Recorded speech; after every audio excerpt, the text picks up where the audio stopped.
Aztek is most known for his appearances in Justice League Unlimited, where the character was used very sparingly, which after looking at the character's comic book series that he once had, I might see why. And his appearances outside of that comic book series also aren't really that great. The character overall is very confusing, because his origin is really weird. But it could have worked if it was given the time to. But it wasn't. Aztek would debut in his own comic series titled Aztek the Ultimate Man in 1996, which, if you don't know, is kind of a recipe for failure. The 90s saw a huge decline in comics, and the only ones who really managed to, bring in some money was X-Men, Batman, Superman, Wonder Woman, and Spider-Man. All the comic book series were struggling hard, to the point they were even canceling some of their biggest titles. So introducing a brand new character in the mid-90s in their own series isn't exactly a good business move. However, they were planning on making Aztek this big new character, trying to hype him up. In the first issue, he even has the words, "a hero for the Millennium," if he lives that long, which, spoiler alert, he does not. Aztek is a man named Uno, yes, like the card game, whose father was once a hero named Aztek, and now it's Uno's turn. This series is very much all over the place, involving gods, governmental experiments from a company called Q Foundation involving Lex Luthor, and some weird force of magic. Through all of that, Uno becomes a new Aztek, which also has to do with the whole family lineage stuff. It's really confusing because there are like 4 different origins mixed into one. This series did not go well. They tried bringing in guest stars like Kyle Rayner, Joker, and Batman. But while yes, those issues definitely got more money than the previous ones, it never managed to keep up sales. And after only 10 issues of this series, it was cancelled. And the character's story was shifted to JLA Comics, where its arc could be finished. Well, if you call it an arc. The character would then be killed off in issue 41 in the year 2000, meaning he died in 4 years. He was at no point popular, no one ever sent letters in about him, and I really mean nobody. And his origin is so complicated that I don't even think anyone managed to understand what was going on. Along with the character's name kind of being odd, thinking that the character would most likely have to do with something to do with Ancient Aztec, which he doesn't.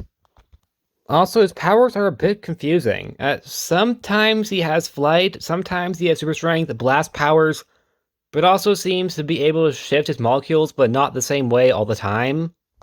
His abilities really depend on the story and what they need him to do, which can kind of be a commentary on certain characters, because there are a lot of characters like that, like Superman, but I don't think that's what they were going for. Instead, I think he himself is intended to just be a character who can do whatever you want him to do. Same with his personality, as it really shifted from issue to issue. Sometimes he was very comedic, sometimes he was very, very dark. A couple years later, the character would be brought into the JLU cartoon in the early 2000s, mainly as a background character, but he did get a few lines. His powers are also still a little hard to grasp onto, but definitely easier than they were in the comics. He seems to have some sort of tangibility with light. Superman and Wonder Woman get him to help out in their final season premiere at the scene that Lex Luthor escaped, where we get an okay idea of his personality, that being he's just a pretty nice guy. They also toned down his costume of the 90s, because he was very, very bulky in the 90s when it comes down to the whole armor. Now his armor is a little more slick. He would also appear in the tie-in comics, where he got a little more to do. However, they were made non-canon to the show. Since his death, Aztek hasn't really been seen, but he has been mentioned to still be dead in canon. And in Rebirth, we got a new Aztek, a woman named Naya Constant, who is in my opinion already a better character than Uno, for the fact that she seems to be not actually getting held up on a pedestal, and instead is being treated as an actual character, being introduced in the JLA comics.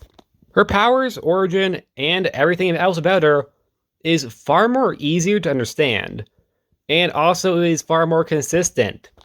They aren't constantly changing her to issue like Uno. In fact, she seems more based on the JLU Aztec than the 90s Aztec. Especially costume-wise, because her costume is far more reminiscent of the JLU Aztec, which might be a good thing. Now, they still are in a way kind of holding up Uno on a pedestal, but that is because he's a dead hero now. And the new Aztek is his legacy, which I can live with. They also do mention some of his origin, but they kind of tone it down because his origin was so weird. Not necessarily weird, but it could have been a lot better than it was. Because it really rushed it all in one issue. Magic, gods, Lex Luthor, Q. It just went so fast, it went so hard, and it was so many different genres that it kind of canceled all of them out. While the new Aztek seems to be going for the more sci-fi route, which I can live with.